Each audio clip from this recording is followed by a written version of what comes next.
Hello, my people. This is Eastenders, the 11th of February 2025. This is Tuesday's episode. Honestly, this episode for me was overwhelming and underwhelming at the same time. So it's going to probably be a quick video. So let me just get into it. The episode started where it left off yesterday. Sonia is now seeing the reflection of the dollhouse. She now knows Reece has somewhat lied. Either he knows where Bianca is or something of the sort. So when he comes in, she questions him about the dollhouse. She's been very subtle, just like, where did you get it from? He said that he got it from the storage, from Debbie. And she was like, but you said you got it from Cherry Shop. And then, he's trying to make up lies, which he did, whatever. So the next thing goes on to Bianca, again fighting for her life to get out of that storage unit.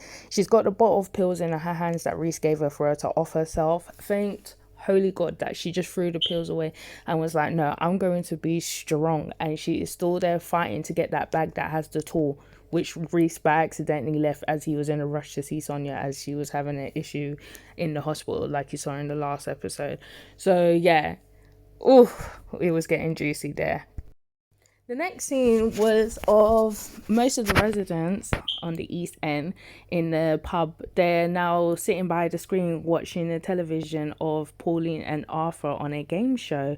I think this happened like 1985 or something like that. Do you know what? Let me not guess the year, but to be honest, whatever happened around those times, my knowledge is not there as I'm 1997 born. However, I think it was really nice, especially the 40th anniversary is coming up. So Eastenders is really bringing in all the old school characters and people to come in to show their face. So this was their way of showing Pauline and Arthur their face. And it was really nice for Martin to be there, as he is one of their child and the only fowler that's left on the square. So I thought that was really nice. Everyone sitting in the pub having a little chin wag, just watching it and stuff. You do see Stacey giving little looks because she's jealous of Martin and Ruby's relationship. This whole Martin, Ruby, Stacey triangle, love triangle thing, I don't really care. I think it's just really silly. Honestly, I think Martin should have stayed with Priya. That's my personal opinion. But anyway, it was really nice for that scene with everyone in the pub watching the game show. It was kind of cute. Now, Priya and Ian. So Priya and Ian are having a little conversation talking. As you can see in the back, Ravi's probably being a little bit jealous and stuff, which I don't get why. Like, Ian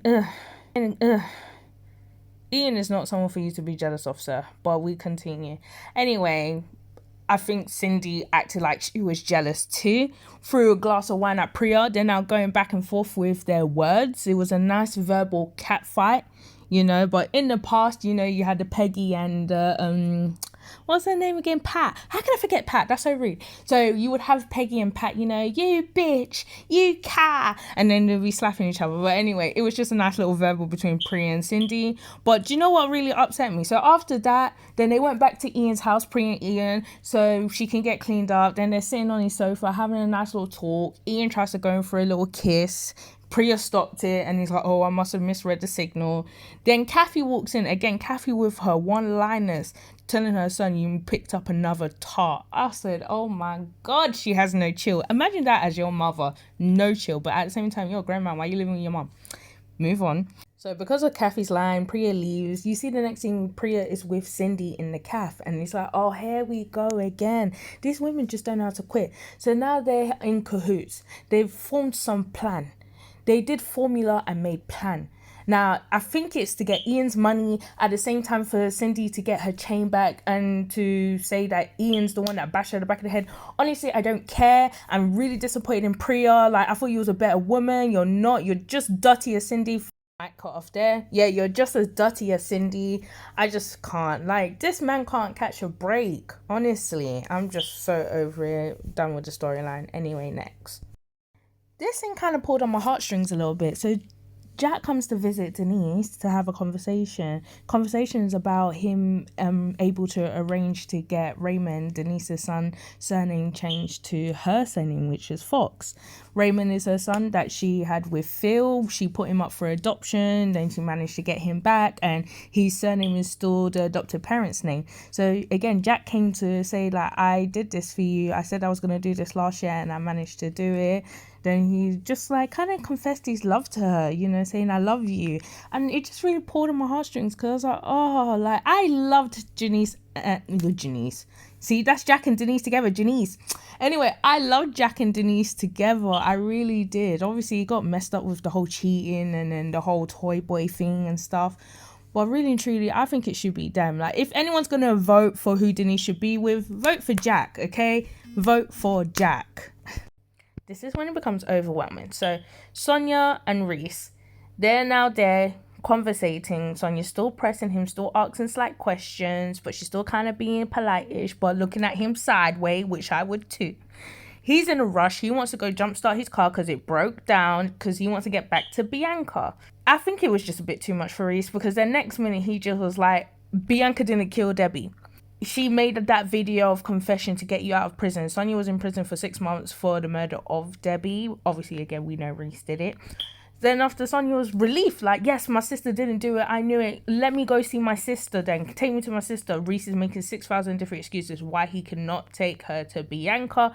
Then things got a little bit dark. It started getting dark because Sonia started thinking. She started calculating in her head.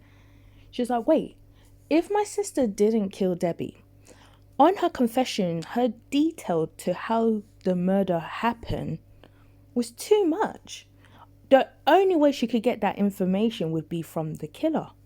So how did she get that information? Next minute, Reece is starting to scramble. He is panicking. He is stuttering to the max. Then he confessed. He said, I did it. I'm the one that did it. I said, me, papa. I was not ready. I was like, oh God, how can he tell her just like that? Now Sonia is ready to panic because she is like, what? Like, if you killed her, what? Where is my sister then? Where is my sister? Oh God. Then he turned around and said, Bianca's dead. Now, I don't think he knows that for sure if Bianca's dead, but my gosh, that's what he said. Sonia is scrambling. Her mind is all over the place. She just can't fathom, can't believe, like, how could you do this? I'm telling you, Reece had every excuse under the sun why his own hands did what he did to his ex-wife. Every excuse, because of the IVF, because of this, because of that.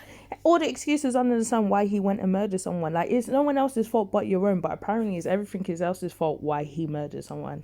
It baffled me how he came to that conclusion, but it is what it is.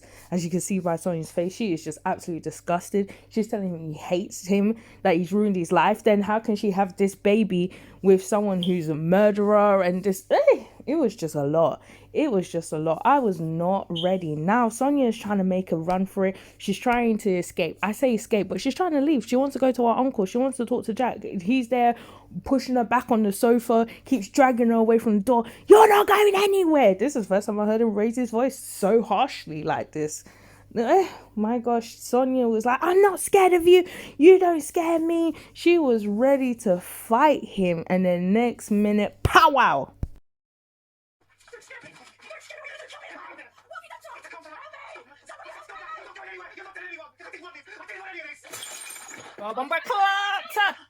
Now, as you saw, there was a little scrabble. He's trying to stop Sonia there. My gosh, Bianca came out of nowhere and smashed the teapot on the man's head. I'm not even Jamaican. The Jamaican came out of me when I saw that. I was like, yes, she escaped. She escaped. I was like, thank you. Woo! After the Bianca smashed on his head, the way they quick ran out, going banging on their Uncle Jack's door, because again, remember, Jack's a police officer. Then they just quick tell him what happened. Reece is the one that killed Debbie, and he's still in the house. He's unconscious. Jack rushes out. He goes to Sonia's house. He's trying to catch Reece now. Sonia and Bianca's just looking a hot mess. They're just discombobulated. A lot is happening in their mind, I'm assuming. Sonia's now, she wants to go back in the house because she's worried for Jack's life. Like, Reece could do something to Jack, but I'm like, please, Reece ain't doing nothing to Jack. He only does things to people that's in coma, so he don't do nothing to live people that will give it back to him. Oh. Bianca's refusing for Sonia to go back in the house without her, so they both go back in the house. They see Jack, and Jack is like, the back door's been left open. They go in the living room. Reece is gone. The man is gone with the wind. Fabulous. He gone. I was like, ah. And then after that, I was just like, ah. Now, here's my next thought. Will Reece be coming back for Bianca? Because I'm not being funny. I kind of would if I was him, simply because Bianca has just ruined his plans from the beginning till now. Like, she has just destroyed him. From the moment Bianca met Reece, she said to Sonia there was something not right about him and he didn't like Bianca from then. After that, the whole Debbie situation and, offing Debbie, she kept saying it was Reece to Sonia and Sonia wasn't listening to it. And then after that, he managed to confess to Bianca about it. Then he locked her up, and then now Bianca finally got free and smashed him at the back of the head. Everything is ruined for him. So as you know, the 40th anniversary is coming up. So who knows how the story writers will tell this story? Will Reece come back for revenge? What will he do? Oh my God, it's just too much. It's scary. So like I said, the episode was overwhelming and underwhelming at the same time. The only overwhelming bit was obviously the Reece and Sonia scenes. Just crazy. Yeah, so that's the end. Thank you for watching. If you did, I want you guys to let me know what you think is going to happen. Me personally, I think Reece will be coming back for Bianca, which I don't want him to because I like Bianca. I like Patsy. Patsy's a good actor. But Bianca's an iconic character in Eastenders. If you know, you know. Like, Ricky, Bianca. Like, come on. But I think that's what's going to happen, which is just, ugh. Oh my God, I even forgot to mention about the conversation Sharon and Kathy was having about Phil and thinking he may be drinking, but he's not giving the telltale signs. So that also happened in the episode. But that was it. Well, good show. I'll see you guys tomorrow.